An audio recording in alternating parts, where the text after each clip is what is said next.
everyone, Bethany here from Jackrabbit Support. I'm here to talk about all things costumes and recitals. So I'm going to start with the costumes, and you can find your costume module located under your classes drop-down menu.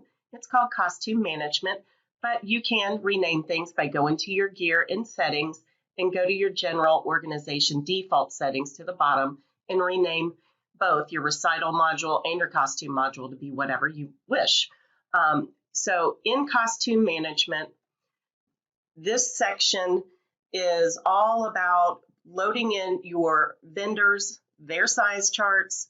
Then you can add the costumes that you're going to use for your upcoming season, and you're going to be able to load in sizes for your students. You can auto size. Auto sizing goes off of girth only. You can use whatever other measurements that you wish, but 98% of the time girth does the right measurement. And then you can auto size everybody and then look at your tall and lanky, short and squatty, other situations, and see if you need to upsize or downsize those individuals specifically, and do that as well. You can adjust auto sizing once it's done, but auto sizing can save you time. So in this module, if you click the Getting Started, everything you need to know for the most part from a step perspective is located here. So first, you got to make sure that the people using this module have the right permissions. And the first thing you want to do is add your vendors and your size charts. And those are created right here. When you go to Size Costumes, you click on Vendor Size Charts. You can add a vendor and put all their information in.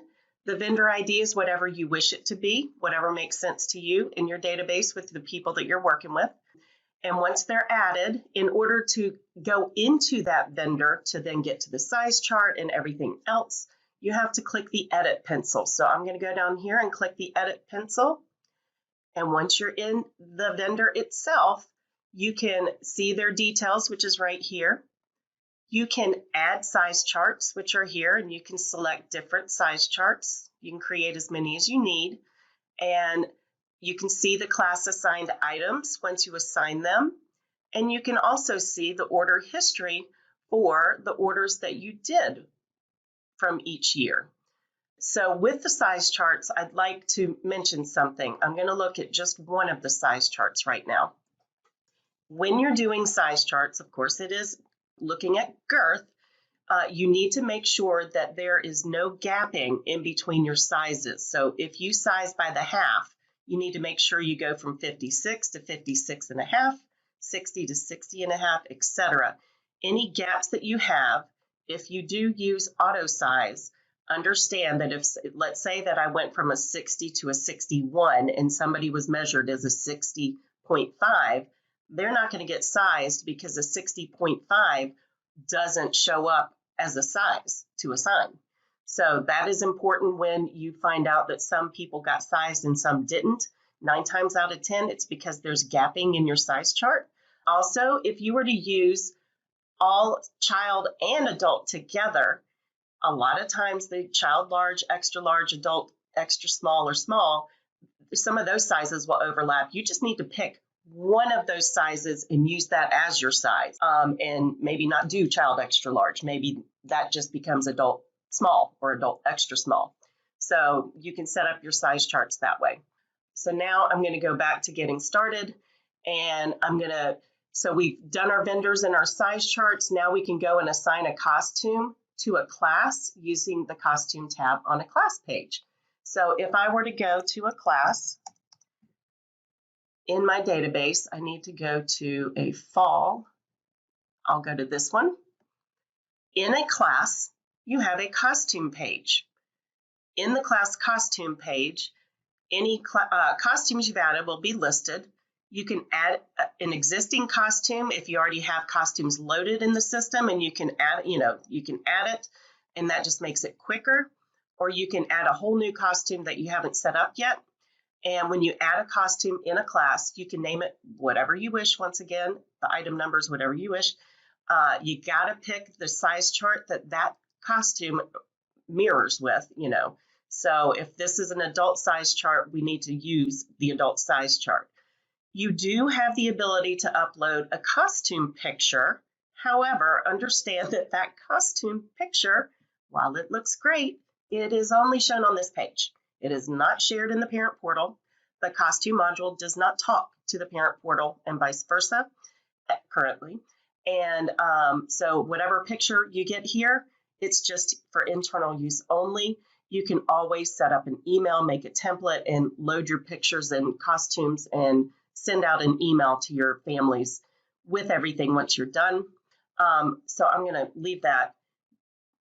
Once you add a costume, the next thing you need to do is you can click on auto size costumes if your students have already been sized, or you can go to costume sizes, and any student that is enrolled, I already auto sized, but you can always go and change somebody's size yourself, even after it's been auto sized, and save changes.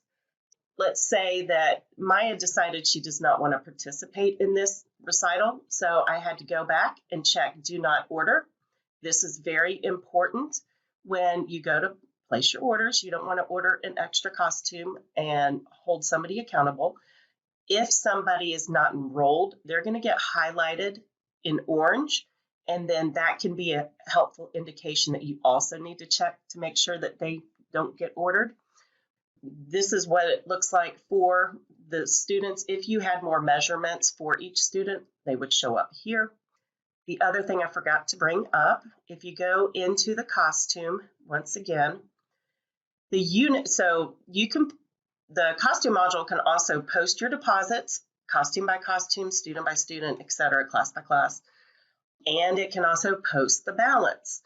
If you are charging, the unit cost is what does it cost you, the organization. The list price is what are you charging your families for the costume. And then if you have a deposit, you put your deposit amount in here. When you have all that loaded, when you go to post deposits or balances, then that information will show up, and any student in a class that does not have the do not order will get those fees posted according to how you do it. So that is what the costume section of a class looks like. I'm going to go back now to my costume module, and we're going to go back to getting started. We assigned a costume. We can go and print our measurement worksheet. How do we do that? Down here at the bottom, there is a measurement worksheet.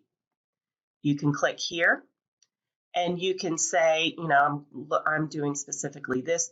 You can choose which type sizes you want to use or whatever, and uncheck the rest. If you need additional columns to write in whatever you need to write, you can do that as well. But once you click submit, it creates where you can print it, a costume measurement worksheet for each class that will list each class student and their sizes, where this measurement worksheet is only a printed document at this time. It is not interactive, so there's no way, unfortunately, to type in numbers and have it auto-load into Jackrabbit. So what a lot of organizations do is they print this out and they have a scribe along with the measurement person, and they go around and measure everybody, where the scribe writes everything in to the worksheet, and then they take it back and read off the numbers and load it into each class for the sizes. Another way that you can do sizes is you can go to a student and go to their sizes tab and load each student's size one by one. Go down the list and you can go to their sizes and you can enter all their sizing information here. Once it's loaded at a student level, it's going to auto-populate for each and every class that student is in.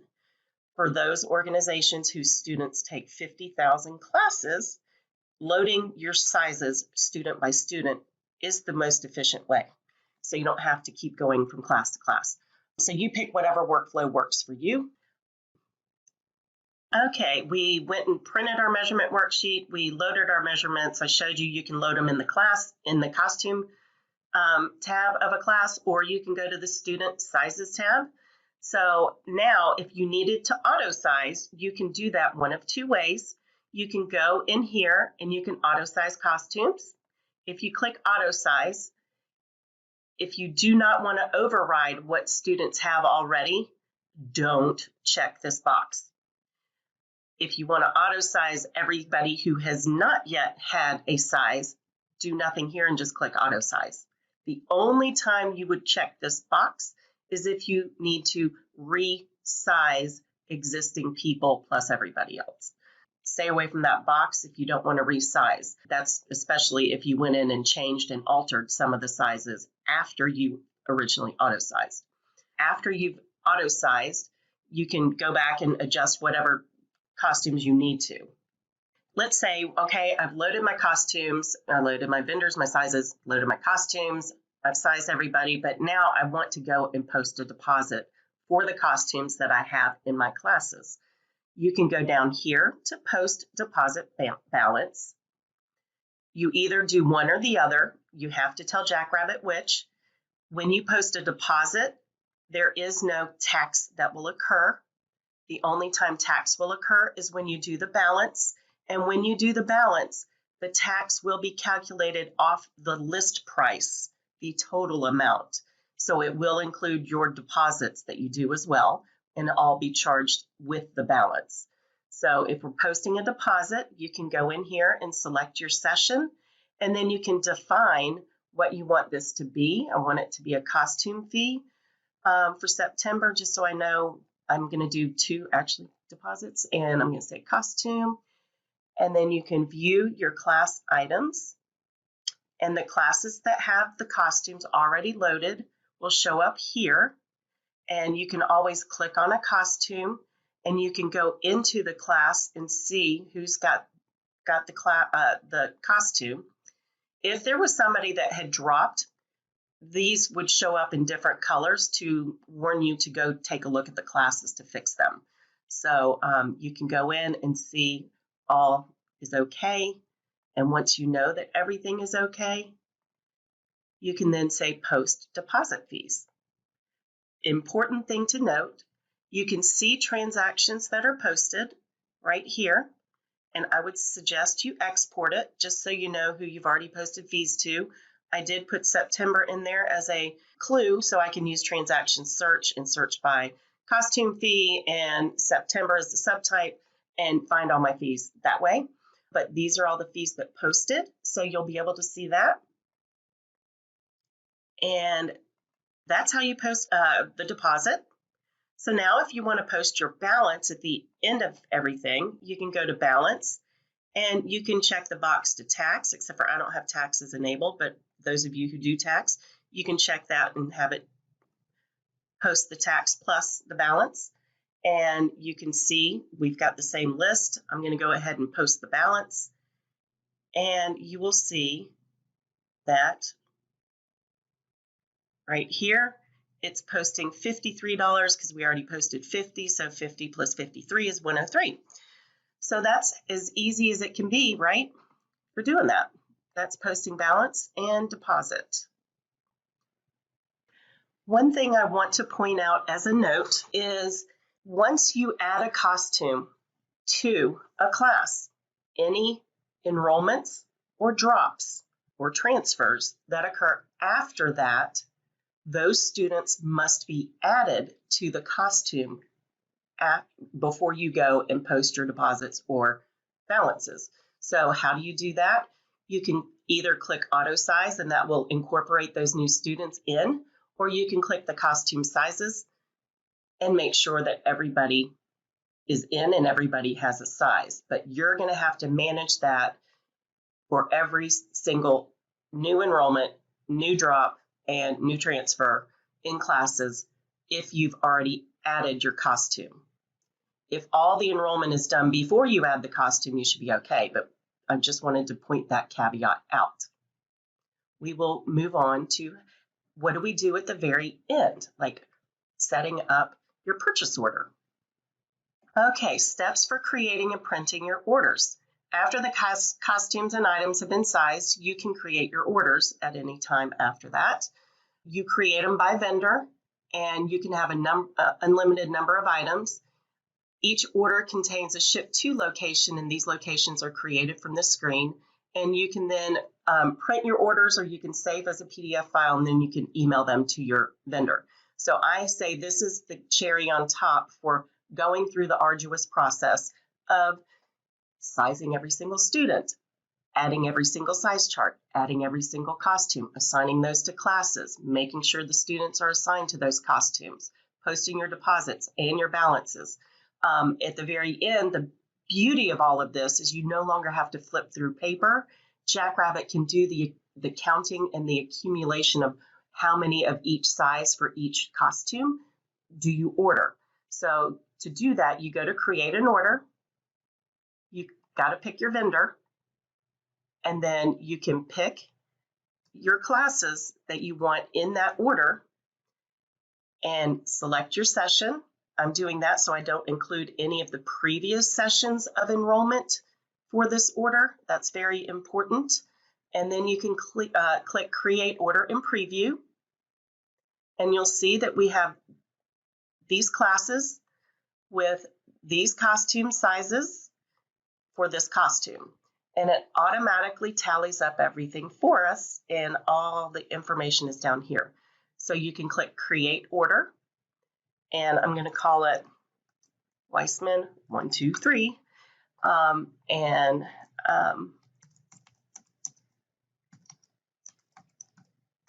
Ballet 1 order.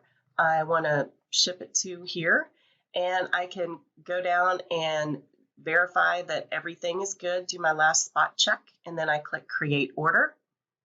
It's not placing the order, it's just creating the order for you to then send to the vendor. So now that I've done that, I can go to, these are all the orders that we've created in the past.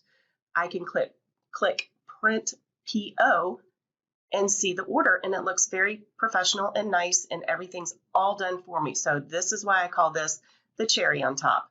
It's the fruits of your labor, where everything is in a nice tidy bow that you can then print, and you can tell your printer to save it as a PDF and save it as a PDF file, and then attach it and email it to the vendor. So there you can set up your ship to locations.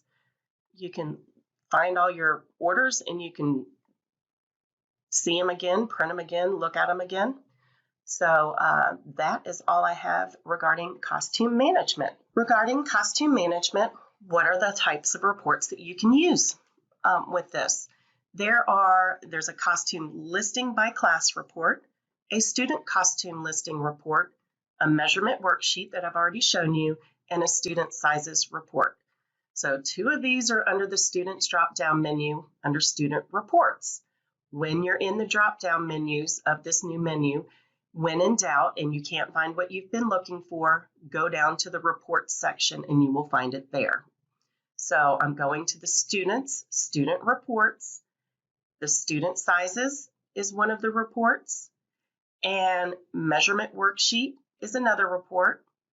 And where's the other one?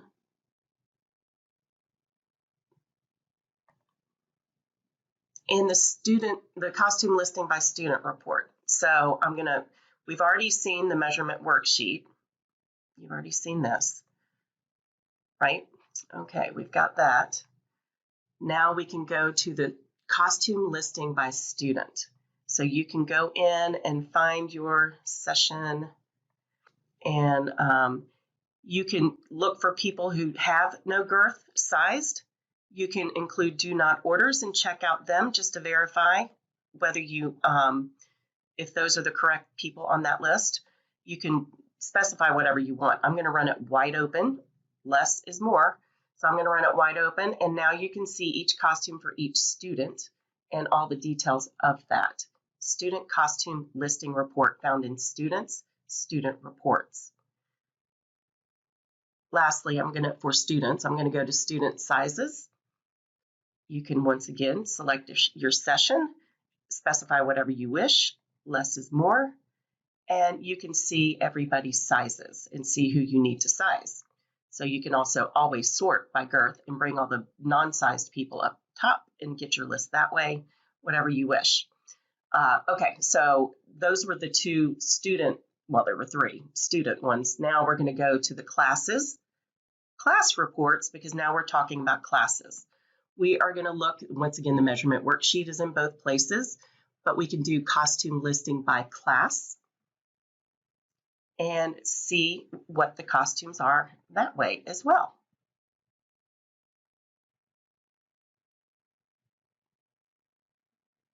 Took a little while. So there's our costume listing by class. Yep, that looks good. So I just wanted to bring out all those different reports. Most of them are in students, and the only one that's in classes is a costume listing by class because it's a class item type report. Let's talk about recital management. What does the recital module do? You can create and modify your recital using drag and drop functionality that I'll show you. You can use the performance conflict gap feature to adjust your costume changes. You got to have time in between numbers to get people in and out of their costumes, and you got to account time for that. You can create recital programs, cue sheets, sign in and sign out sheets for your recital. So let's get started. The recital module is in the events drop-down menu under recital. If you see a blank page, don't worry. That's because you haven't created one yet. So you have to click create recital, name it, put a date in, and save. Once you do that, you can click on your recital in order to open up the recital editor. In the recital editor, you have all these functions that you can perform up here. And then in the performances themselves, you have all these functions down here as well. So what you do is you first go and you add a performance. So you can enter the name, the song, the length of this number, any notes that you need, and save, and then they will add to this list here. You can move performance numbers around however you wish and reorder them. And so you can set up all your performances, all your numbers, and get everything set up that way. And then what you can do is add classes to each of these numbers. How do you do that? Well, you go over here to select a class. And I have all my classes in the dance category. And right now I want to focus on ballet here. So once I open up my classes and I have them over here, I just need to see the end because I want those that are fall 21. So I can see my classes, and then I've got my numbers over here. I can expand and collapse things. And let's say I want to add this class to this performance. You just click and drag and hover until you see the plus sign. And then that class gets added. You can then expand it. And let's just say that Elijah is not going to participate in this recital or this number. So you can uncheck people and have them not participate. And if you made a mistake and you don't want that anymore, you can highlight the class and click your delete button and delete it out. So you just go through all your classes by clicking and dragging and plopping them into whatever numbers that you want them to perform. And you go in, and then you can expand everything or collapse it, and then you can see everybody that's participating. And oh, she decided she did want to participate. Once you check a student, if they're in other numbers, it's going to automatically check them for those as well. So you can see things this way. I'm going to expand this just a little bit more and down. So how do we then, now that I'm going to collapse everything for a second. Now that we have all of our numbers and we've added classes to those numbers, I want to see if I have any conflicts where I want a gap of 2 for, I want 2 numbers in between the, if Susie's in Let the Sun Shine On, then I don't want her to participate until we get to this one here. You can go through and do a performance gap. Here is a big, huge tip.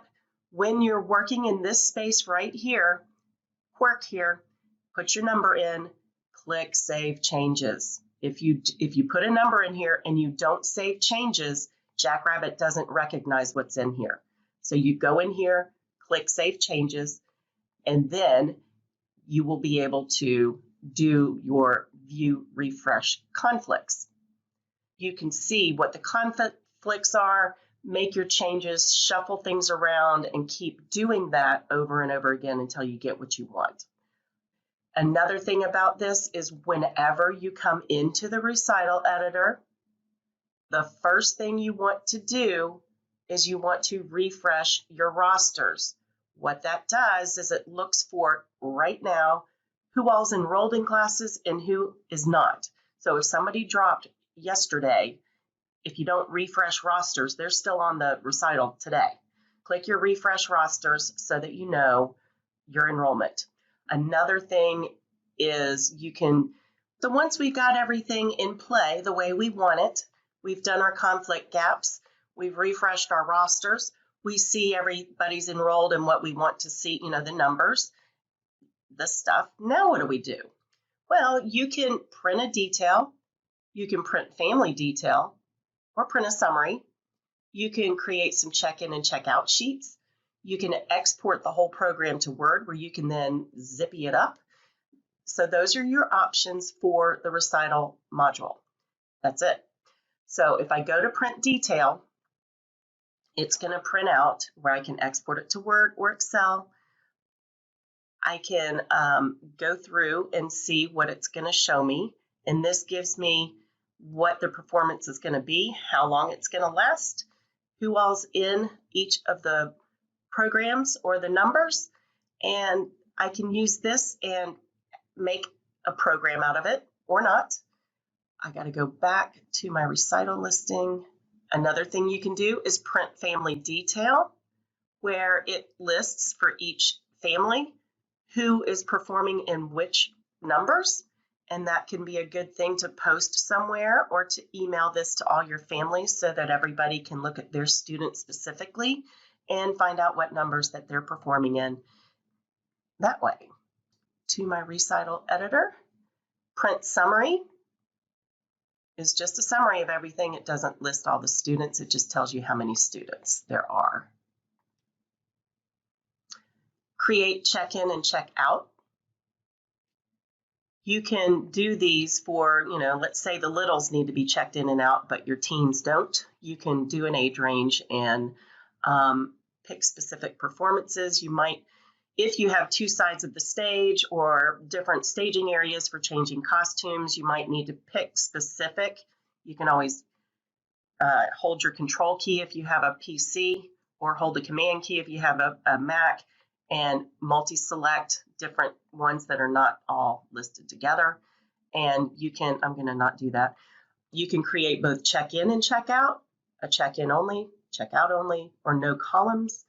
And you can display, you can group by performance, and you can add a page break after each performance. So you have lots of flexibility here to get your list, and you can print out as many as you need for any of the helpers that you have backstage or at each side of the stage, or even dropping kids off so that they can come with their groups, whatever.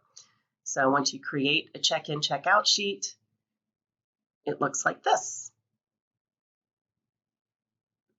So you can customize that and play with it however you want. Exporting program to Word is exporting the program to Word. It pulls up and looks like this. So then you can edit it and make it however you wish. You have freedom to edit. If you have multiple recitals on the same day, what do? Well, you can run the multi-recital family detail report, where you click on this button. It's back on the recital listing page back at the beginning. You can put in your date range. I'm using this date because there are multiple recitals for this. Put in your date range.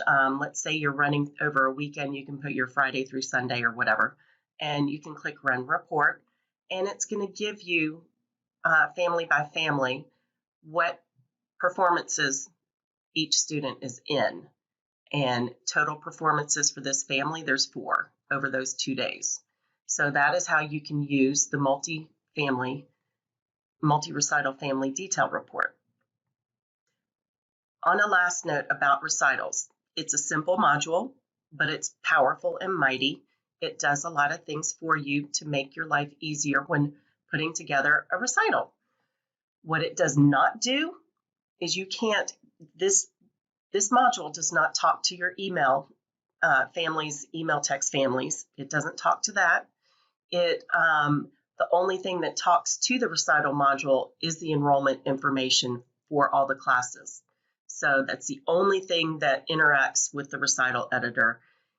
It does not, you can print a list of your students to find out who you need to email about recitals, but there's nothing from this that goes into your database that shows you who's in the recital. So some people will create a student user-defined field and use it internally and name it recital, and then you put a yes or a no, or you put the day that they're going to attend or whatever, so that you can use your all students grid to find out that information and then email from there easily. So that's the one thing it doesn't do right now. So you can't post fees from it or anything like that. It's a self-contained program for your recital to create the recital. If you needed to get a list, the easiest way to get a list is to create a check-in, check-out sheet, and you'll get a list of students. You can go in to the check-in, check-out sheet and say no columns and just do alphabetical and get your list of students that way and use that to formulate your email. I wanted to bring that up. So the other thing is you can interact with TuTuTix by contacting them and have them do your tickets.